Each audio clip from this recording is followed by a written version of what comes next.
रात के 12:30 बज रहे थे। चारों तरफ मौत का सन्नाटा छाया हुआ था। जंगल पूरी तरह से शांत और सुनसान दिख रहा था। ऐसे में काला लबादा पहने एक शख्स हाथ में लालटेन लिए आगे बढ़ रहा था। उसके कदम सामने बने एक कुएं की तरफ बढ़ रहे थे। वो कुएं के करीब जाकर रुका और फिर उसने कुएं के अंदर एक पर्ची डाली।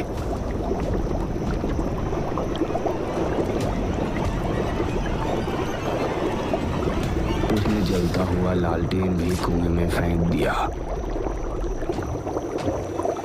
और उसके बाद तेज कदमों के साथ वहां से ऐसे भाग निकला जैसे कि अचानक कोई बड़ा खतरा वहां आ पहुंचा हो।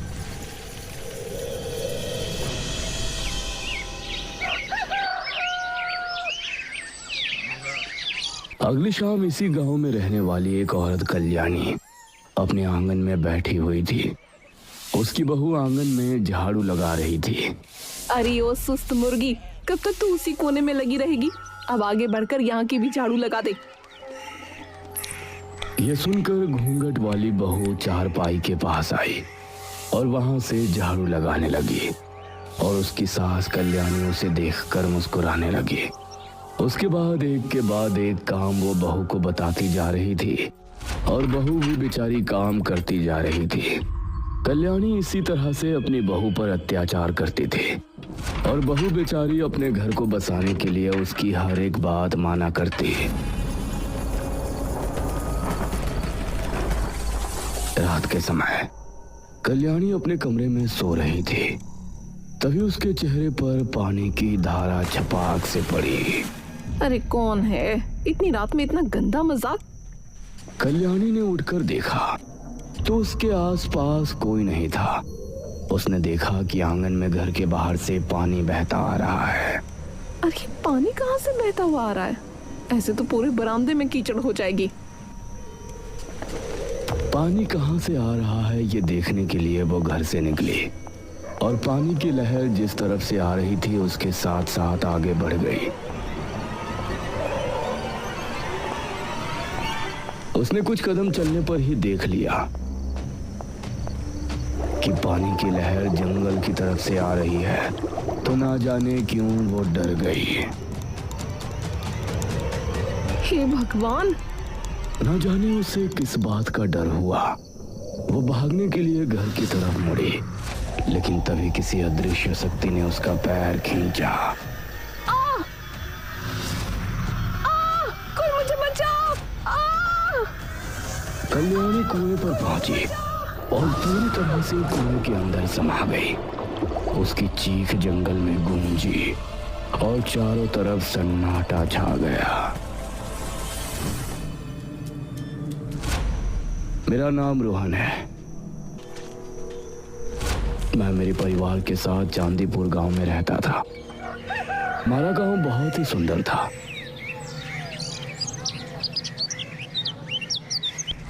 और हमें यहाँ रहते हुए किसी तरह की कोई परेशानी नहीं होती थी। मेरे दादा और दादी सरूरपुर गांव में रहते थे और वो हर महीने मुझसे मिलने आया करते थे। दादाजी, दादी जी,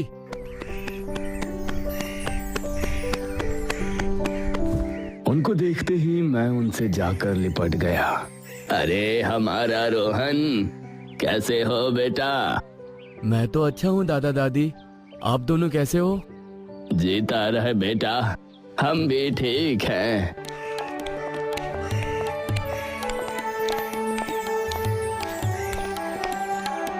उन्होंने काफी देर तक मुझसे और मम्मी पापा से बात की और मैंने इस बार भी उनसे वही सवाल किया जो मैं हर बार उनसे किया करता था। दादाजी, मैं आपसे हर बार आपके गांव चलने की बात करता हूँ, लेकिन आप मुझे लेकर नहीं जाते हैं। लेकिन आज आपका कोई बहाना नहीं चलेगा। ये सुनकर दादा और दादी दोनों के चेहरे पर गंभीरता के भाव नजर आए और दादा बोले, ठीक है रोहन बेटा, इस बार तो नहीं, लेकिन अगली बार जब हम तुमसे मिलने आएंगे तो तुमको अपने गांव लेकर चलेंगे। दादाजी, अब फिर से? अरे रोहन बेटा, परेशान मत हो। अगर दादाजी आपको लेने नहीं आए तो मैं और तुम्हारे पापा हम तुमको दादाजी के गांव लेकर चलेंगे।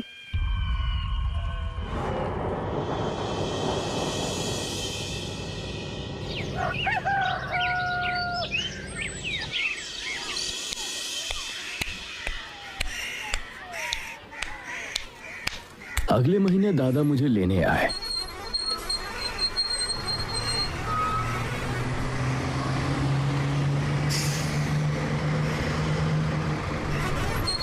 और मैं उनके साथ उनके गांव सरूरपुर आ गया।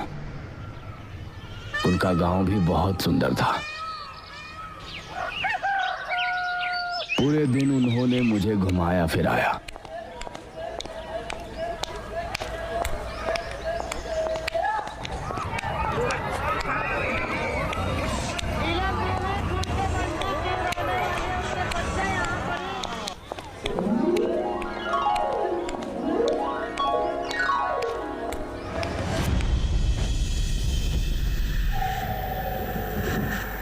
और शाम के समय दादाजी, आपने मुझे गांव तो घुमा दिया, लेकिन जंगल तो दिखाया ही नहीं। मुझे जंगल भी ले चलिए ना।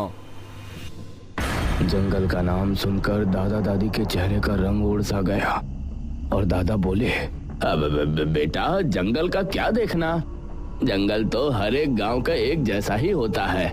पेड़ पौधे, झाड़ियाँ, वो तो ठीक वैसा ही है जैसा तुम्हारे गांव का जंगल है। दादा मुझे जंगल ले जाने से मना क्यों कर रहे थे, ये बात मुझे समझ नहीं आ रही थी।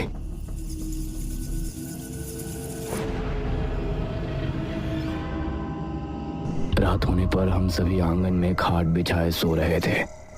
तकरीबन 12:30 बजे मुझे एक आवाज सुनाई दी। रोहन, रोहन। यह आवाज सुनकर मैं उठा और इधर उधर नजरें दौड़ाई तो मुझे आसपास कोई नजर नहीं आया। रोहन, इधर आओ, मैं यहाँ हूँ। मैं खाट से उठा और दादा को जगाने ही वाला था कि तभी। रोहन, अगर तुमने किसी को भी जगाया तो मैं चली जाऊंगी। तुमको जंगल घूमना था ना, मैं तुमको जंगल घुमाऊंगी। यह सुनकर मेरे चेहरे पर खुशी छलक आई।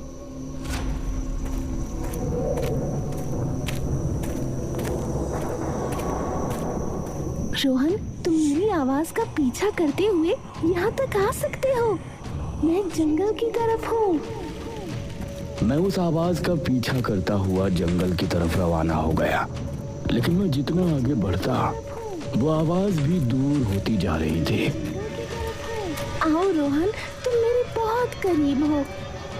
मैं जंगल के बेहद करीब था, तभी किसी ने मेरे कंधे पर पीछे से हाथ रखा। रोहन, यहाँ क्या कर रहे हो? दादाजी, वो मैं। चलो घर चलो, इतनी रात में यहाँ घूम रहे हो, तुमको डर नहीं लगता? दादाजी फिर से मुझे घर ले गए।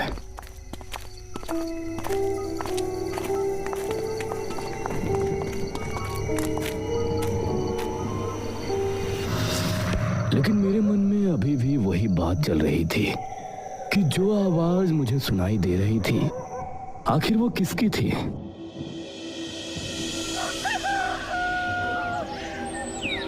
अगले दिन शाम होने पर मैंने एक चाल चली। दादाजी, मैं खेलने के लिए गांव के मैदान में जा रहा हूँ। अरे बेटा, थोड़ी देर रुको, मैं भी तुम्हारे साथ चलता हूँ। दादाजी, आप मुझे मैदान में तो जाने दीजिए। मैं बहुत बोर हो रहा हूँ। मैं बच्चों के साथ खेलना चाहता हूँ। आपको जब आना हो तब आ जाना। मैं मैदान का बहाना करके वहां से निकला।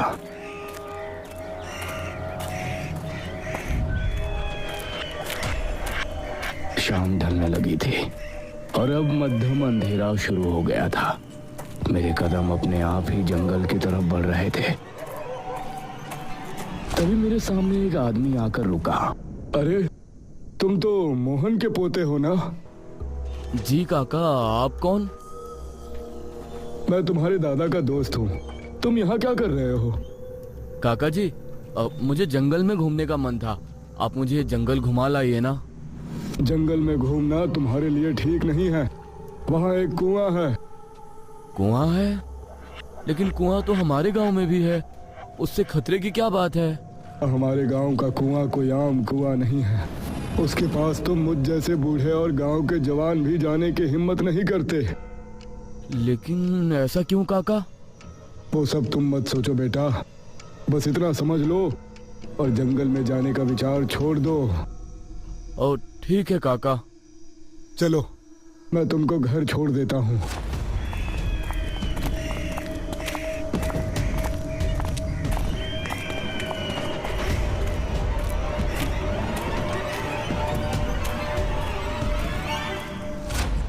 उस रात सबके सोने के बाद मुझे फिर से वो आवाज सुनाई दी।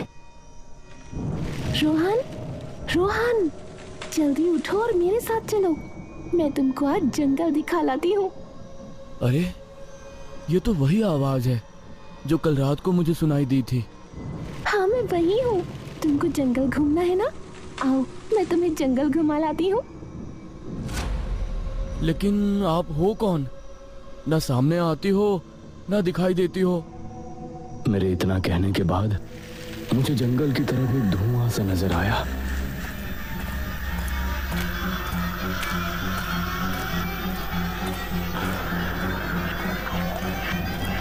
कुछ कदम बढ़ाने के बाद मुझे धुएं के अंदर एक धुंधला अक्स नजर आ रहा था, जिससे समझ आ रहा था कि वो कोई औरत है जिसने काली साड़ी पहनी हुई है। रोहन, तुमको पहले भी समझाया गया है ना कि जंगल की तरफ जाना ठीक नहीं है। एक बार फिर से दादाजी को सामने देखकर मैं डर गया। दादाजी मैं तो बस बस कुछ नहीं, चलो अभी के अभी घर चलो। दादाजी फिर से मुझे घर ले आए।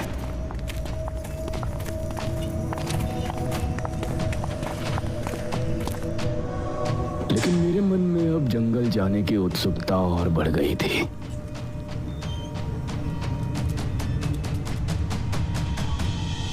दादाजी के घर के पास ही एक वैद्य जी रहते थे। सुबह सुबह एक गुहार से हम सभी की आंखें खुल गई। वैद्य जी मेरे पति को बचा लीजिए, वरना मैं भी मर जाऊंगी।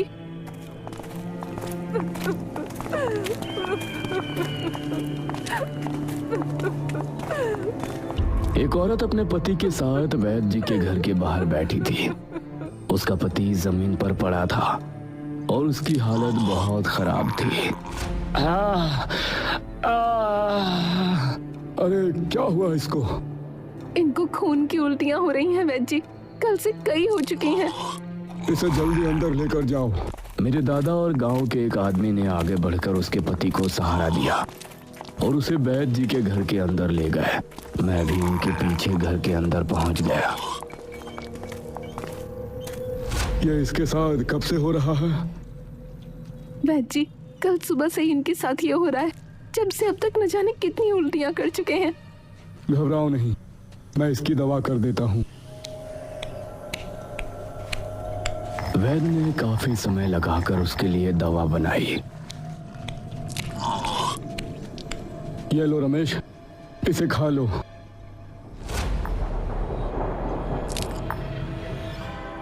दवा खाने के बाद कुछ देर बाद ही रमेश अपने पैरों पर आ गया और उसकी चीख पुकारें खत्म हो गईं। शुक्रिया वैद्य जी।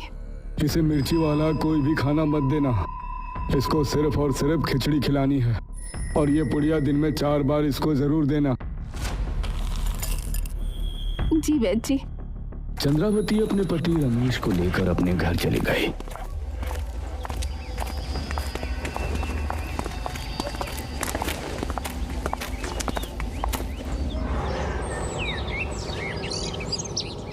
दोपहर के तकरीबन 4 बजे के समय फिर से वो औरत अपने पति को लेकर वैद्य जी के पास आई। देखिए ना वैद्य जी, इनको फिर से उल्टियां आई हैं। ये कैसे हो सकता है? जो दवा मैंने बनाकर दी है वो तो सबसे ज्यादा कारगर है। ऐसा नहीं हो सकता। तुमने इसे दवाई दी थी कि नहीं? रमेश जमीन पर गिरकर तड़पने लगा और उसकी आंखें लाल लाल चमक उठी। अरे बाप रे, ये इसे क्या हो रहा है? अब वैद्य जी भी उसकी तबीयत देखकर हैरान रह गए थे। वैद्य जी कुछ कीजिए ना। माफ करना, मुझे कुछ समझ में नहीं आ रहा कि इसे कौन सी मर्ज है। इसे अब कोई नहीं बचा सकता। वैद्य जी की बात सुनकर उसकी पत्नी क्रोधित हो गई। वैद्य तू कहता है कि मेरे पति को अब कोई नहीं बचा पाएगा? तो देखना मेरे रमेश जिंदा रहेंगे और मैं इनको बचा कर ही रहूंगी।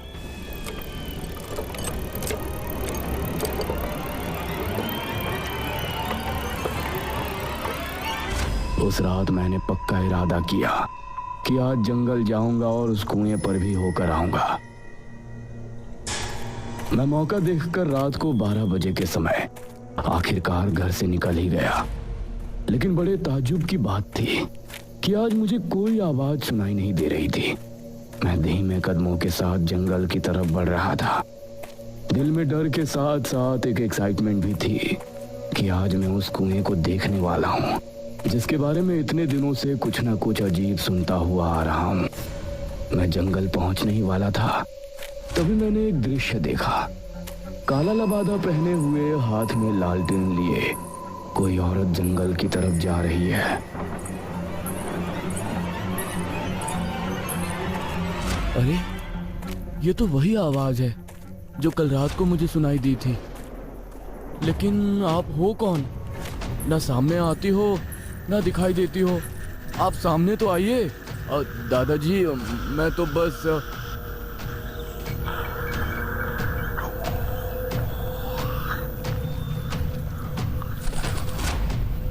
वो उस कुएं के पास जाकर रुक गई।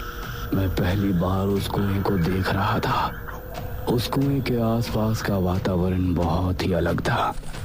यहाँ गर्मी के मौसम में भी बहुत ठंड थी। सही में हमारे गांव के कुएं के पास जिस तरह की शांति और सुकून महसूस होता था, इस कुएं के पास अजीब सा सन्नाटा महसूस हो रहा था। उस औरत ने कुएं की पटरी पर लालटेन रखा और उसके बाद अपने दूसरे हाथ में पकड़ा एक चश्मा, जो कि नजर का चश्मा लग रहा था। उस चश्मे को उसने कुएं में फेंक दिया। बाद उसने लालटेन भी कुएं में फेंक दिया और फिर तेज रफ्तार के साथ वहां से भाग निकली। उसको भागता हुआ देखकर अब मुझे भी कुछ समझ में नहीं आया।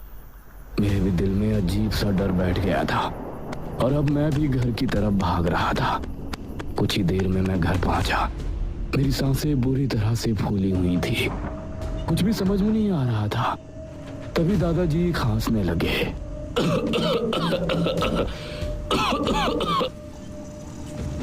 उनके उठने से पहले ही मैं खाट पर लेट गया और फिर अपनी आंखें बंद कर लीं।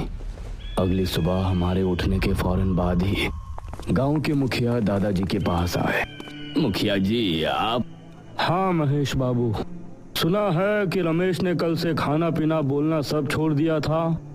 हो सकता है आज वो अंतिम सांस ग्रहण करे, इसलिए पहले ही उसके घर अफसोस करने जा रहे हैं। आप भी साथ चलिए। हाँ हाँ मुखिया जी, मैं भी आ रहा हूँ। अब दादाजी और गांव के कुछ लोग मुखिया जी के साथ चल दिए और मैं भी उनके पीछे हो लिया।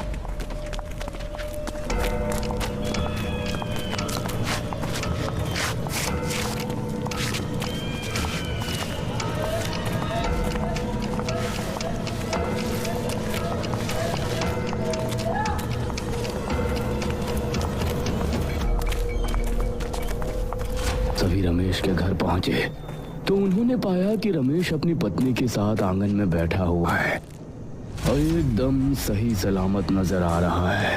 अरे रमेश, तुम? जी मुखिया जी, आइए बैठिए। तुम ठीक कैसे हुए? ये सब तो भगवान। बस चुप रहिए। चंद्रावती ने उसकी बात बीच में ही काटते हुए कहा। मैंने कहा था ना कि मेरे रमेश को कुछ नहीं होगा। नतीजा आप देख सकते हैं। यह सुनकर वैद्य जी हैरान रह गए। नहीं, यह नहीं हो सकता। लगातार इतनी खून की उल्टियां करने के बाद कोई भी इंसान कभी नहीं बच सकता। यह असंभव है। तो क्या कहना चाहते हैं आप? यहाँ मेरे पति की आत्मा बैठी है।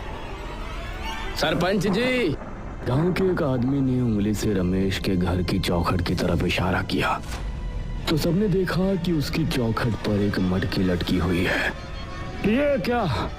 उस मटकी को देखकर मुखिया और मेरे दादाजी समेत सभी गांव के लोग हैरान रह गए। ये तुमने बिल्कुल भी ठीक नहीं किया चंद्रावती, बिल्कुल भी ठीक नहीं किया। मेरे पति के बचने पर मुझे धन्यवाद देने की जगह आप लोग ये कह रहे हैं कि मैंने ठीक नहीं किया? चंद्रावती की बात से मैं भी सहमत था। भला उस औरत के पति के जिंदा बचने की खबर से सभी गांव वाले हैरान क्यों थे? मुखिया ने सबसे ना जाने क्या कहा। उस दिन से शाम होते ही गांव पूरी तरह से खाली हो जाता। सभी ने शाम में घर से निकलना भी बंद कर दिया और गांव के कुछ लोग हाथ में हल्दी की गांठें लिए हुए गांव की गलियों में घूमते और कोई बाहर दिख जाता तो उसे उसके घर छोड़कर आते।